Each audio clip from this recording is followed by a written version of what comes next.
ರೈತರ ನೀರಿನ ಸಮಸ್ಯೆಗೆ ಶಾಶ್ವತ ಪರಿಹಾರಕ್ಕಾಗಿ ಆಗ್ರಹಿಸಿ ಫೆಬ್ರವರಿ 9ರಂದು ರೈತರ ನಡೆ ಆಲಮಟ್ಟಿ ಜಲಾಶಯ ಕಡೆ ಹೋರಾಟವನ್ನು ಹಮ್ಮಿಕೊಳ್ಳಲಾಗುತ್ತಿದೆ ಎಂದು ಕರ್ನಾಟಕ ರಾಜ್ಯ ರೈತ ಹಾಗೂ ರೈತ ಸೇನೆಯ ಕಲ್ಯಾಣ ಕರ್ನಾಟಕ ಉಪಾಧ್ಯಕ್ಷರಾದ ಸಂಜೀವ್ ಕುಮಾರ್ ಕುರ್ಕಿ ತಿಳಿಸಿದರು.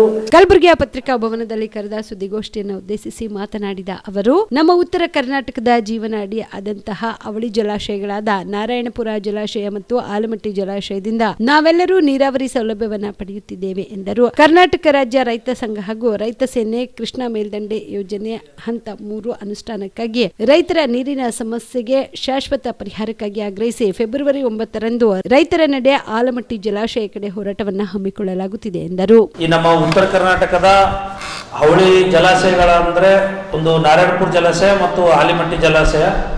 ಸೊ ಆಲಿಮಟ್ಟಿ ಜಲಾಶಯ ಏನಪ್ಪ ಅಂತಂದ್ರೆ ಈಗಾಗಲೇ ಏನಪ್ಪ ಅಂತಂದ್ರೆ 17 TMC ನೀರು ಓಡ್ ತುಂಬ್ಯದ ಮತ್ತು ನಾರಾಯಣಪುರ ಜಲಾಶಯ 14 TMC ಓಡ್ ತುಂಬಿರೋ ಕಾರಣ ಈ ನಮ್ಮ ಭಾಗದಾಗ ಈಗ ನಾರಾಯಣಪುರ ಅಚ್ಚುಕಟ್ಟು ಪ್ರದೇಶ ಏನದ ರೈಟ್ ಬ್ಯಾಂಕ್ ಕೆನಲ್ ಮತ್ತು ರೈಟ್ ಬ್ಯಾಂಕ್ ಕೆನಲ್ ನಿಂತ ಏನಪ್ಪ ಅಂತಂದ್ರೆ ಈ ಅಚ್ಚುಕಟ್ಟು ಪ್ರದೇಶದಾಗೆ ನೀರಾವರಿ ಪ್ರದೇಶ ಏನಪ್ಪ ಅಂತಂದ್ರೆ ಪ್ರತಿ ವರ್ಷನೂ ನೀರಿನ ಸಮಸ್ಯೆ ಎರಡನೇ ಬೆಳೆಗೆ ಬೆಳಿಬೇಕಾದ್ರೂ ನೀರಿನ ಸಮಸ್ಯೆ ಆಗೋದಕ್ಕೆ ಕಾರಣನೇ ಓಡ್ ತುಂಬಿರೋದು ಅಂತ ಹೇಳ್ತೀನಿ. ಸೊ ಅದೇ ರೀತಿ ಈ ಸದ್ದು ವಿಷಯ ಇದಕ್ಕೆ ಪರಿಹಾರ ಏನು, ನೀರಿನ ಸಮಸ್ಯೆಗೆ ಶಾಶ್ವತ ಪರಿಹಾರ. ಈಗ ಪ್ರತಿ ವರ್ಷ ಬೇಸಿಗೆಗೂ ಏನಪ್ಪ ಅಂತಂದ್ರೆ ನಾರಾಯಣಪುರ ಜಲಾಶಯ ನಿಂತ ಏನಪ್ಪ ಅಂತಂದ್ರೆ ಕಲಬುರಗಿ ನಗರಕ್ಕೂ ಕುಡಿಯೋ ನೀರಿನ ಒಂದು ವ್ಯವಸ್ಥೆ ಆಗ್ತಕ್ಕಂಥದ್ದು. ಸೊ ಹಿಂಗಾಗಿ ಏನಪ್ಪ ಅಂದ್ರೆ ಇದು ಎಲ್ಲ ಸಮಸ್ಯೆಗೆ ಏನಪ್ಪ ಅಂತಂದ್ರೆ ಪರಿಹಾರನೇ ಕೃಷ್ಣಾ ಮೇಲ್ದಂಡೆ ಯೋಜನೆ ಹಂತ 3.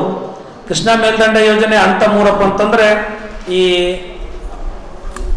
ಆಲಿಮಟ್ಟಿ ಡ್ಯಾಮ್ ಏನಪ್ಪ ಅಂತಂದ್ರೆ 17 ಅಡಿ ಎತ್ತರ ಮಾಡುವ ಮುಖಾಂತರ ಏನಪ್ಪ ಅಂದ್ರೆ ಇನ್ನ 150 TMC ನೀರು ಹೆಚ್ಚಿಸ್ಬೋದು ಅನ್ನೋ ಮಾತು. ಸೊ ಅಂದ್ರೆ ಇನ್ನ 150 TMC ನೀರನ್ನ ಹೆಚ್ಚಿಗೆ ಸಂಗ್ರಹಣೆ ಮಾಡ್ತಕ್ಕಂಥದ್ದು. ಸೊ ಆ ನಿಟ್ಟಿನಲ್ಲಿ ಏನಪ್ಪ ಅಂತಂದ್ರೆ 150 TMC ನೀರು ಹೆಚ್ಚಿಗೆ ಆಗೋದ್ರ ನಿಂತು ಇವತ್ತಿನ ದಿನಲೇ ನಾವು ಕಲಬುರಗಿ ಜಿಲ್ಲೆ ಜವರಗಿ ತಾಲೂಕು ಮತ್ತು ಯಡ್ರಾಮಿ ತಾಲೂಕಿನಲ್ಲಿ ನೋಡ್ಬೋದು. ಮಲ್ಲಾಬಾದ್ ಏತ ನೀರಾವರಿ ಲಿಫ್ಟ್ 1, ಲಿಫ್ಟ್ 2, ಲಿಫ್ಟ್ 3 SBC ಮತ್ತು MBC ನಿಂತ ನಾವು ನೀರಾವರಿ ಆಲ್ರೆಡಿ 90% ಕಾಮಗಾರಿ ಮುಗಿದೋದು.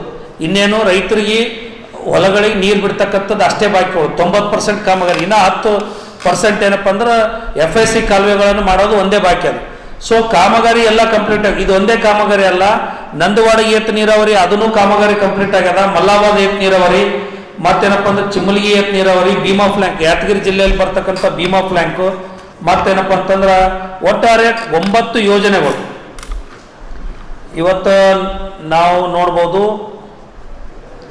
ಇಂಡಿಯನ್ ನೀರಾವರಿ, ಶಾಬದಿ ಮಲ್ಟಿ ಸ್ಪೆಷಾಲಿಟಿ ಹಾಸ್ಪಿಟಲ್ ಮತ್ತು ಟ್ರಾಮಾ ಕೇರ್ ಸೆಂಟರ್ 24x7 ತುರ್ತು ಚಿಕಿತ್ಸಾ ಸೌಲಭ್ಯ ಉಳ್ಳ ಆಸ್ಪತ್ರೆ. ಕಲಬುರಗಿ ಜಿಲ್ಲೆಯ ಖ್ಯಾತ ಹಿರಿಯ ಅನುಭವಿ ವೈದ್ಯರ ನೇತೃತ್ವದಲ್ಲಿ orthopaedic, ENT, neuro surgery, general surgery, general medicine, urology, gastro surgery, paediatric, obstetrics, gynaecology, cardiology, neurology, arthroplasty, arthroscopy, spine surgeries ಸೇರಿದಂತೆ OPD, IPD, ICU, NICU, ultrasound, 2D echo, laboratory, major OT ಸೌಲಭ್ಯದೊಂದಿಗೆ ಎಲ್ಲ ರೋಗಕ್ಕೂ ಒಂದೇ ಸೂರಿನಡಿ ರಿಯಾಯಿತಿ ದರದಲ್ಲಿ ಶಾಬದಿ ಮಲ್ಟಿ ಸ್ಪೆಷಾಲಿಟಿ ಹಾಸ್ಪಿಟಲ್ ಮತ್ತು trauma care centre 24x7 emergency ಚಿಕಿತ್ಸೆ ನೀಡಲಾಗುವುದು. ಹೆಚ್ಚಿನ ಮಾಹಿತಿಗಾಗಿ ಸಂಪರ್ಕಿಸಿ ಶಾಬದಿ ಮಲ್ಟಿ ಸ್ಪೆಷಾಲಿಟಿ ಹಾಸ್ಪಿಟಲ್ ಮತ್ತು trauma care centre, STBT bus stand, Dargah road, ಸಂತ್ರಸ್ವಾಡಿ, Kalaburagi. Mobile number